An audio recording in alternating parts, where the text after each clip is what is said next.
If I had to choose a moment to start this story, it would probably be that first autumn morning on the university campus.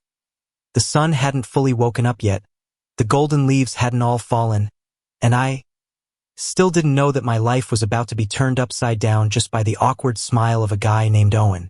The campus was so vast that directionally challenged people like me always had to carry coffee as a lucky charm. That day, I was trying to balance a hot latte in one hand and a stack of philosophy books in the other, when someone crashed into me at the bend near the library. Coffee spilled, books fell, and my heart nearly dropped out of my chest from the heat and embarrassment. "Oh God, sorry. I wasn't looking," the voice said, hurried but warm, the kind of warmth that makes you want to forgive before hearing the full sentence. I looked up. A guy with lightly tousled brown hair, confused blue eyes, and a way of biting his lower lip as if scolding himself. Gray hoodie, worn-out shoes, and a strange energy, both goofy and genuine. "I'm fine," I replied, trying to sound calm even though my palm was stinging from the hot coffee.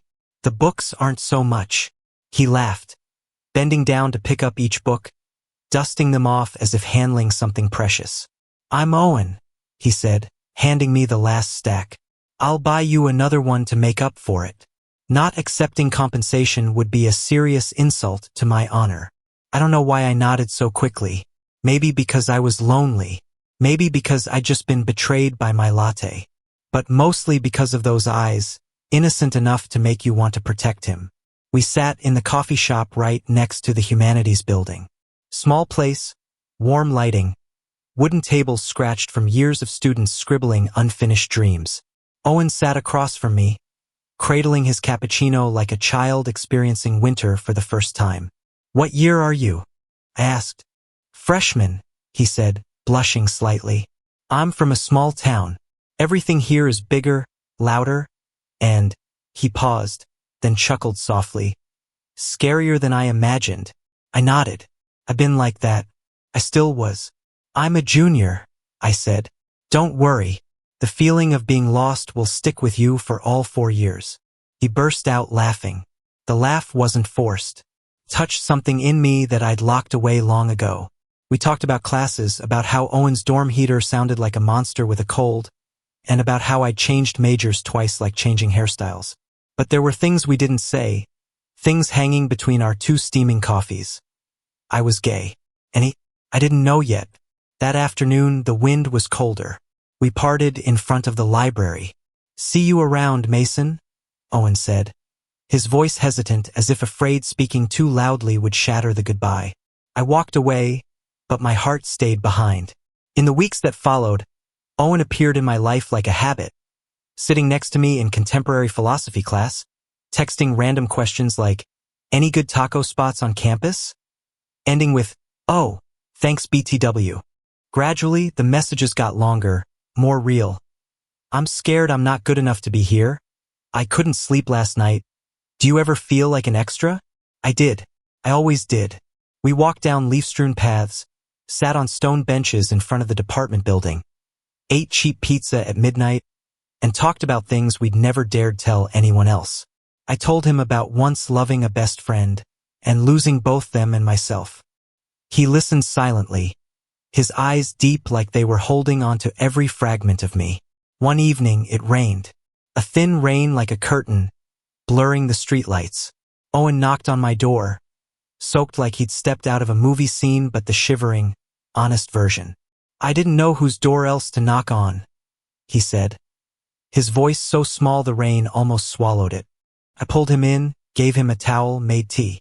In the golden light, his face became clearer, and what I'd always suspected became impossible to ignore. He was fighting himself too.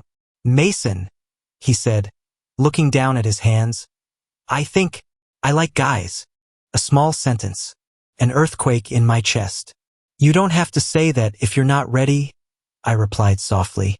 He shook his head. "I'm ready to be honest. It's just, I've never really liked anyone. I don't know where to start.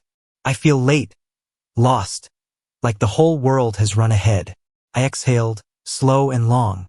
I knew that moment would change everything between us, one way or another. No one's late when it comes to finding themselves, Owen, I said. There's no timer for that. He looked up at me. Those eyes weren't as confused as that first day in the library. They were serious, trembling, and full of trust that scared me. I don't know if this is too sudden, he whispered. But when I'm with you, I feel less afraid. My heart pounded hard enough to shake the small room. Owen didn't know, but in that moment I understood clearly. I was the first person he dared step toward. And I also knew, the gentle danger growing in me, I was letting him become my last. Outside, the rain still fell. Inside, another door had just opened. After that rainy night, things between me and Owen didn't explode, they just shifted orbit. Like a river still flowing to the sea, but quietly branching off. We started getting used to showing up in each other's lives more than by chance. Owen brought breakfast to my room on days I overslept my alarm.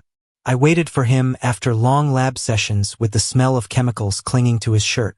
We sat on the steps of the student union watching the crowd pass by, talking about tiny things.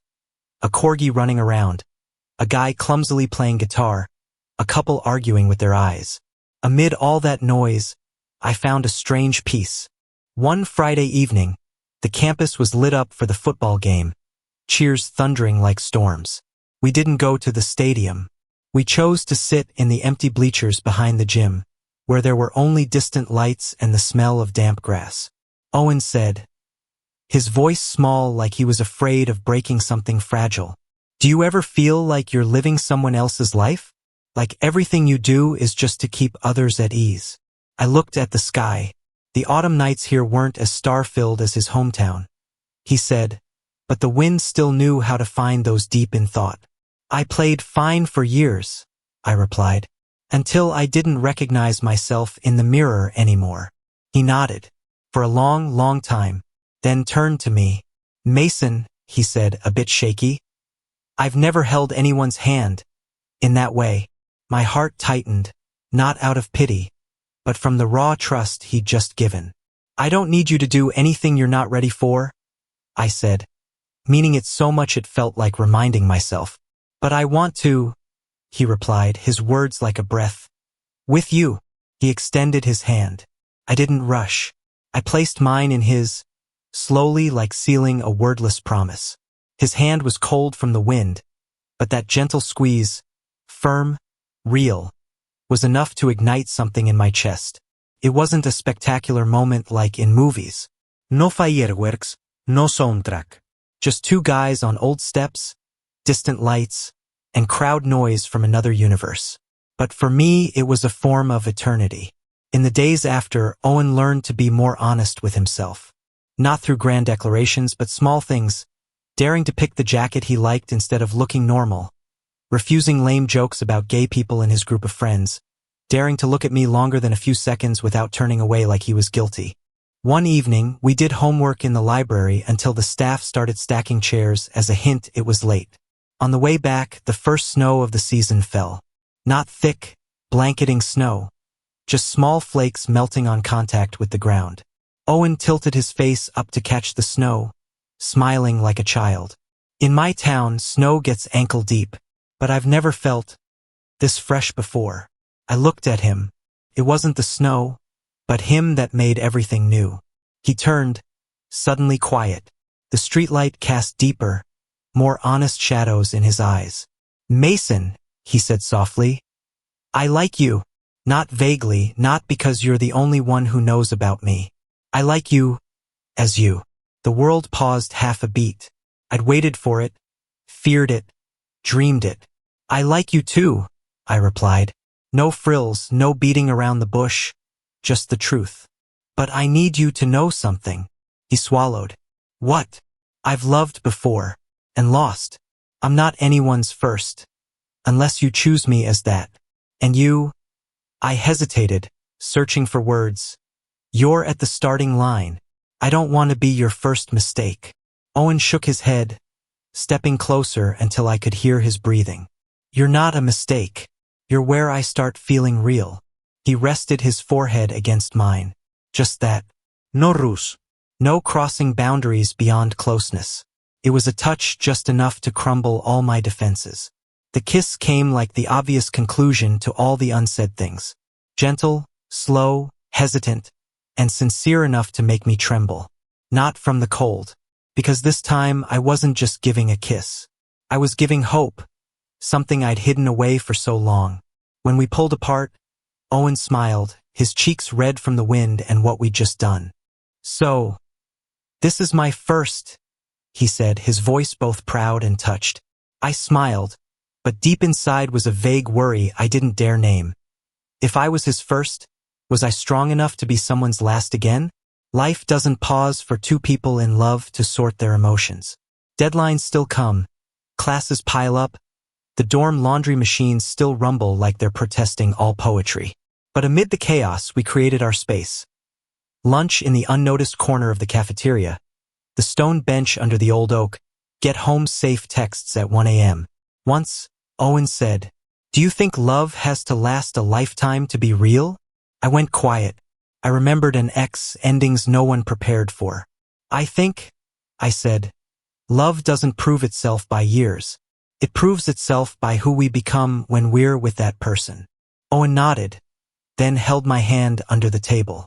No one saw, but I knew. He'd just taken another step out of his comfort zone. I didn't know what the future would take away. But right then, amid the smell of fries and the noisy chatter of students, I knew one thing clearly. I was falling in love again, for real. And this time, no half measures. I was his first in daring to trust his feelings. And he, somehow, was quietly becoming the ending I never dared write. Love, when it's budding, is like a song you hear for the first time but feels strangely familiar. It seeped into my and Owen's everyday life quietly, present in small things that, if unnoticed, might seem like mere habits. In the morning, I'd see a text, "Up yet? It's cold, wear an extra layer." In the evening, he'd stop by just to return a pen he'd accidentally forgotten, and stay 2 more hours just sitting beside me, each doing our own thing, occasionally glancing at each other and smiling for no reason. Owen didn't try to hide that he was learning how to love. He asked a lot, really a lot, like a kid entering a museum for the first time, wanting to touch everything. Is loving someone always fun? Have you ever been afraid you'd wake up one day and not love anymore? How do you know this feeling is real and not just loneliness? I answered as honestly as I could, even when the answers exposed old scars. It's not always fun. Some days love is tired, rumpled, like an old coat you still want to keep. I've been afraid of falling out of love, and realized emotions aren't formulas. They change with us. As for real or not, if you keep asking and it's still there, it's probably real. He listened intently, like a student taking notes for the final exam of his heart. Then one day, Owen said he wanted to take me to his dorm room. "My roommate's home for the weekend," he said, a bit awkward. "We can watch a movie. Or just talk is fine too." I knew what he meant, and what he hadn't dared say out loud. His room was neater than I imagined. A single bed, desk full of yellow sticky notes, a few family photos neatly by the lamp. On the shelf, a high school soccer trophy and an unfinished model airplane. Everything breathed of someone trying to grow up while holding on to patches of youth. Owen prepared popcorn, put on a movie he'd seen 3 times just because the end credits music made him want to cry. We sat next to each other on the bed, shoulders touching, breaths mingling with the dialogue from the old laptop. I don't remember what the movie was about. I only remember the moment Owen turned, his hand seeking mine, trembling slightly. He whispered, "Mason, I'm scared." "Why?" I asked softly. "Because I want more. But I'm also afraid of doing it wrong. I don't want to make this pressure for you." I squeezed his hand gently. "We'll go at your pace. No need to be like anyone else." He nodded. A long silence passed, soft like a blanket. Then he hugged me. No rush, no impulse. Just the hug of someone who'd held in emotions too long and finally let them go. In that embrace, I heard the unsaid. I was the first he dared trust completely. We lay next to each other, just that. Heartbeats so close I couldn't tell whose was whose. Outside, wind hit the window. Other students laughed in the hall. Life went on. And in that small room, two guys were learning to be gentle with each other and themselves. But love isn't only gentle. One afternoon, Owen texted, "You free tonight? I want to talk." Messages like that rarely lead to something easy. We met on the wooden bench behind the library, where golden leaves piled up like an unsent autumn letter. Owen looked down at his sneakers. "My mom called," he said. "She asked if I've met anyone." I stayed silent. I wasn't jealous. I just sensed a storm in his voice. "I didn't lie," he continued. "I said yes, someone." Then she asked what kind of girl she was. The sentence trailed off, the unsaid words heavier than what he'd voiced. "I couldn't say," Owen whispered. I opened my mouth, but no sound came out, like an invisible string tightening. I looked at him, broad shoulders curling in like he wanted to shrink. "You don't owe anyone your story," I said softly. "Telling or not is your right. It's not a test to prove who you are." Owen nodded, but his eyes reddened. "But I hate hiding, like I'm concealing something shameful." "When?" He looked up. His gaze met mine, no longer fleeing. "When I love you," he said, his voice steady. The world went silent for a second. I saw in that sentence not just a confession but the whole battle he'd fought. Nights questioning who he was, fears of rejection, invisible standards weighing on his shoulders. I stepped closer, touching his cheek lightly. "I love you," I replied, not because he needed to hear it, but because it had been true in me for so long. We didn't kiss right away. We just rested our foreheads together like that first snow night, letting emotions spread like warmth from a hot tea. But eventually we argued over things that seemed small. That day, Owen avoided me all afternoon. Texts came sparingly, replies curt. When I found him, he was outside the economics building, hands in pockets, face full of conflict. "I saw you with Alex," he said, no beating around. "You two were laughing a lot." Alex was an old classmate, someone who'd known me in a story I rarely revisited. I exhaled. "We were just talking about a research project." "I know," Owen interrupted. "But I still feel scared. I don't have a past for you to be jealous of. But you do. And sometimes I wonder if I'm just a short chapter in your life." That hit my deepest fear. I approached, not avoiding. "Owen, you're the chapter one don't want to turn. Not because I'm afraid of what's next, but because I'm here and I want to stay." He looked at me for a long time. Then his tense shoulders relaxed. His jealousy wasn't control. It was the very human fear of being replaced. I hugged him amid the passing crowd. No long apologies needed. Just that hug saying it all. "I choose you, day by day." In that moment, I realized something simple yet sharp. Love isn't just firsts, lasts, or distant promises. Love is staying even when both are afraid. And deep down, I knew I'd gone too far to turn back. I'd let Owen become the last thing I wanted to lose. Some relationships grow not through grand confessions but through very ordinary evenings. Owen and I navigated winter like that, with thick coats, hands tucked in pockets, and stories only we knew. We had a favorite spot, a small 24/7 diner on the corner, where the servers remembered our orders. I got black coffee. Owen got hot chocolate with so much whipped cream I'd always shake my head but end up eating some for him.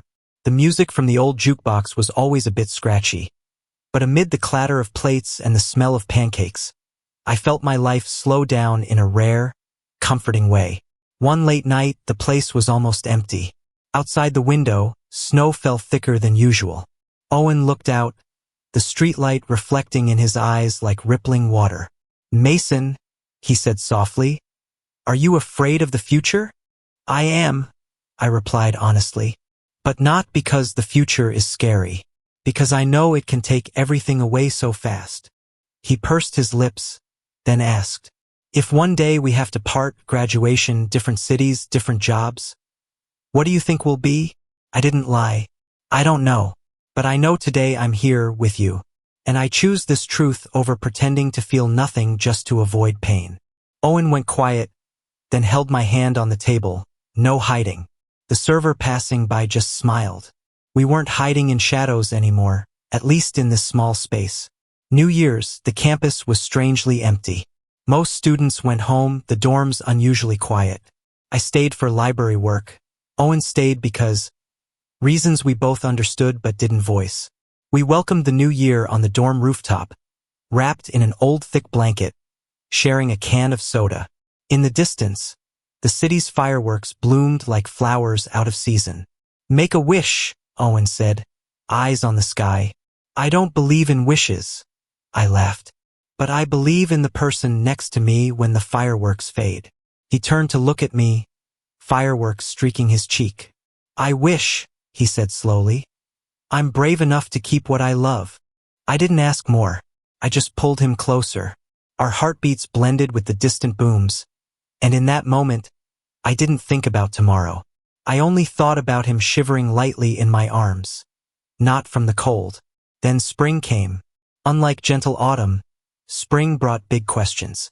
Internship acceptances, interview emails, friends' graduation plans, everything hit like a downpour. Owen got an internship opportunity on the East Coast. He came to me with the printed email, edges crumpled from being gripped tight.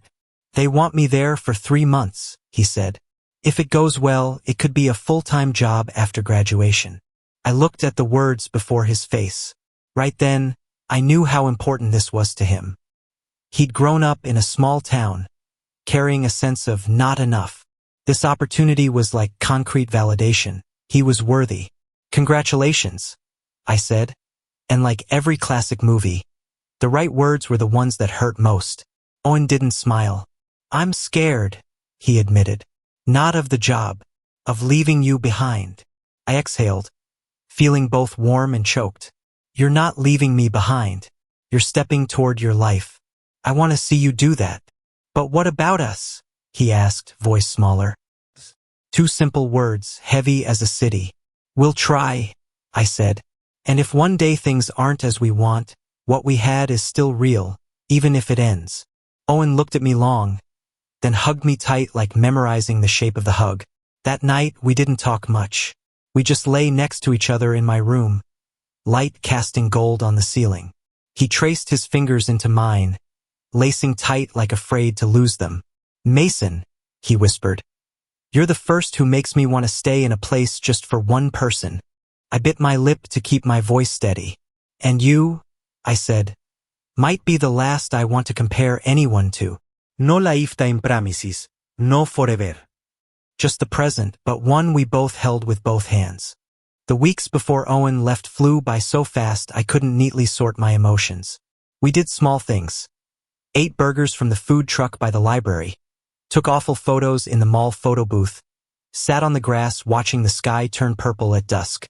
In each moment, there was a thin layer of parting we both felt but neither peeled away.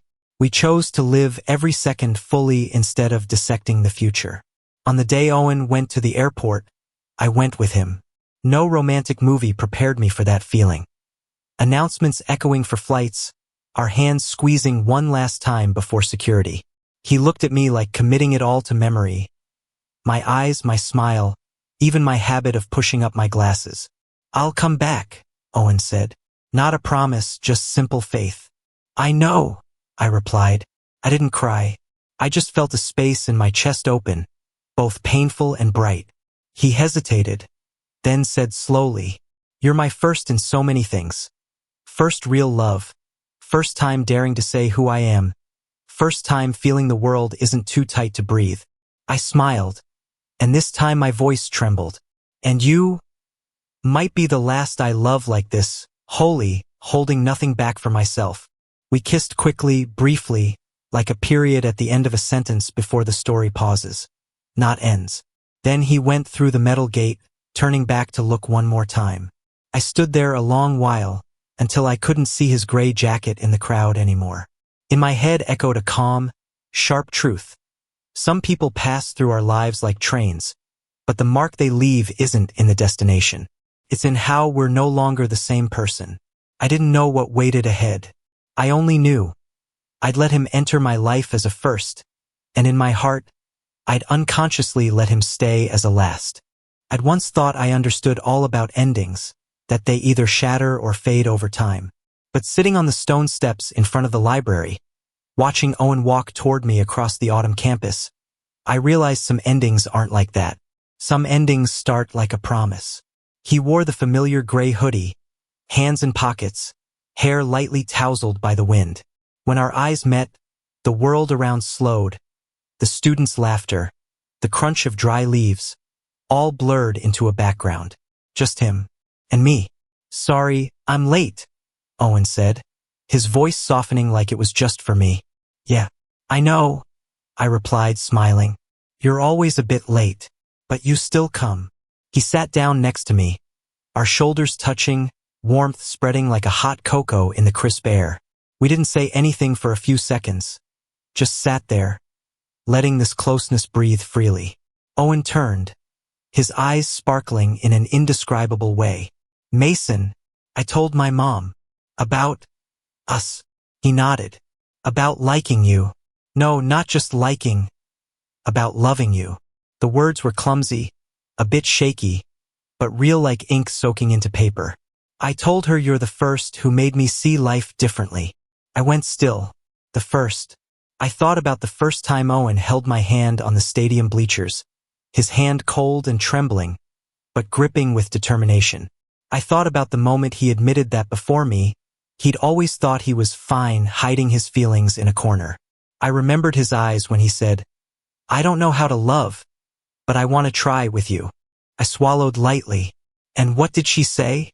Owen smiled, a smile mixed with tears. She said, "If it makes you better, I want to know his name." He touched my hand lightly. I said your name, clearly, completely. A breeze passed. I suddenly understood the feeling of being given something fragile and priceless. Someone's first trust. "I'm different," I said, my voice deeper. "Owen, before you, I'd loved. I'd broken. I'd learned to build walls around myself." I paused, looking at our interlaced fingers. "But with you, I don't want anyone after. No more times. I want to stop here." He went quiet, then whispered, "I'm your first in that, and I'll be your last. Is that what you're saying?" I nodded, honest to the point of aching. We walked back to the dorm as the afternoon light fell on the red brick roofs. Golden lamps lit up in rows like stars near the ground. Each step with Owen beside me lightened something that had weighed on my chest for so long. In the room, the air held only the soft hum of the heater. Owen stood in the middle of the small room, looking at my band poster on the wall, smiling like he knew every detail. He turned back, his face unusually serious. "Mason, I'm still scared," he said. "Not of loving you, but that I'm not enough. Not enough experience, not enough courage, not enough to not hurt you." I came close, placing my hand on his chest, feeling the real, clumsy, vibrant heartbeat. "No one's enough," I replied. "I'm not either, but I want to go with you. When you tremble, I'll stand by. When I'm tired, I'll lean on you. No one has to be perfect to deserve love, Owen." His eyes softened. Something broke and healed at once. We hugged. No hurry, no proving anything, just two guys holding on to something real. That night, we lay next to each other, talking about small things. Favorite pizza, the first song that made us feel seen, vague fears about life after graduation. His fingers found mine, lacing like a new habit that already felt inevitable. In the silence, Owen whispered, "Thanks for being my first, not just in love, but the first I dared to be myself with." I turned, looking at his features in the soft golden night light. "And thanks for being the last I want to stop at," I said. Not like an ending, but like a harbor. Outside, wind swept through the trees, carrying the scent of leaves and a new season. I realized love isn't always dazzling or perfect. Sometimes it's just quiet patience, sitting together no matter how noisy the world, looking to the future without knowing it all, but knowing one thing, who you want to go with. The next morning, we crossed the campus together, coffee in hand, the sky so clear blue it seemed to cheer us on. Some might say this is just a college romance. Everything changes eventually. I smiled. Maybe. But some college romances make you look back at your life and whisper, "Ah, so that's it." I, Mason, had loved, had lost, had thought my heart should only be used sparingly. But Owen came, not loudly, not overly dramatic. He was just there, real enough that all my defenses felt unnecessary. And when we leave the lecture hall someday, diplomas in hand, lost in the crowd, I know I'll remember this moment more than any graduation speech. The moment I understood our story doesn't start with once and end with the end. It starts with I and you, and continues with us. He was the first to learn love with me. I was the first he dared give his heart to. And in that gentle silence, I chose to let him be my last. Not because I closed all other doors, but because I no longer wanted to find another one.